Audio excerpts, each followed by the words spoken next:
What's up, clones? Guys, don't worry. I'm in my mobile office, but I'm in the middle of nowhere on a straight shot road, 2 lanes. I'm good.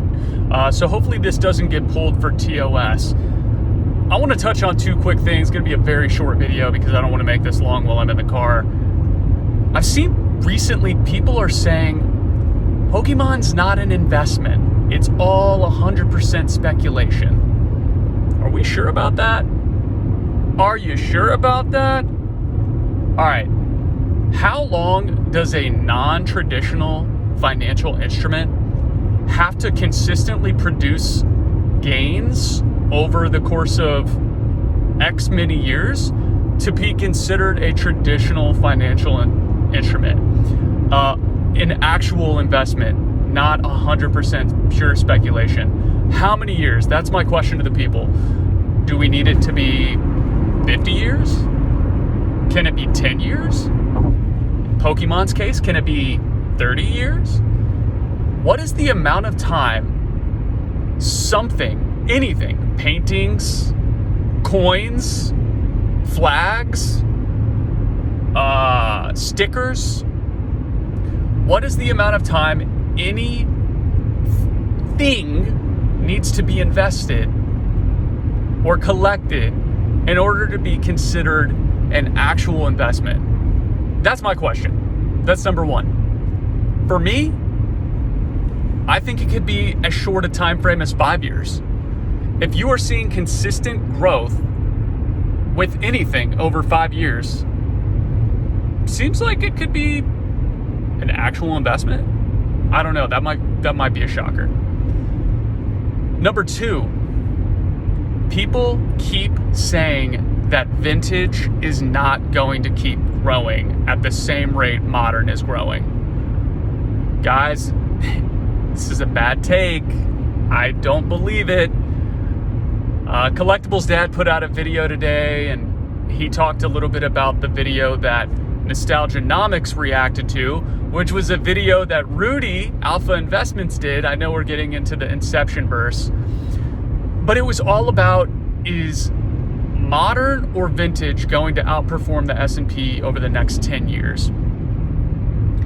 Well, here's my thing. Number 1, you also need to look at price point entry.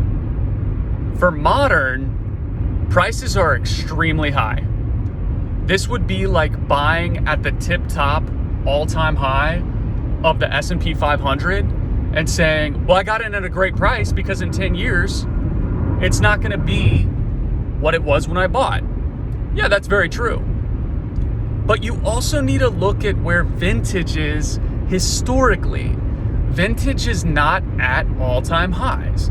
So your cost basis is not going to be buying at the peak of the all-time high for whenever you're getting in. In our instance, it's 2025. Now, vintage is not at all-time lows. Maybe it's not even a 50% retracement from all-time highs, but it's still not all-time highs. So if you're buying vintage, you're still getting in right this minute if you bought something today at a good price, whether it's singles.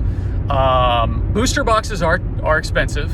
So if you're going the booster box route, that's going to be a different story. But if you're getting very precise, sought after singles, base set Charizards, EX cards from Ruby Sapphire, if you're getting the top hits from Team Rocket, you're still in good shape. You're still in great shape. So the grading plays on vintage are also still very, very much alive. They are very much alive. And that would be what I would consider an even better play.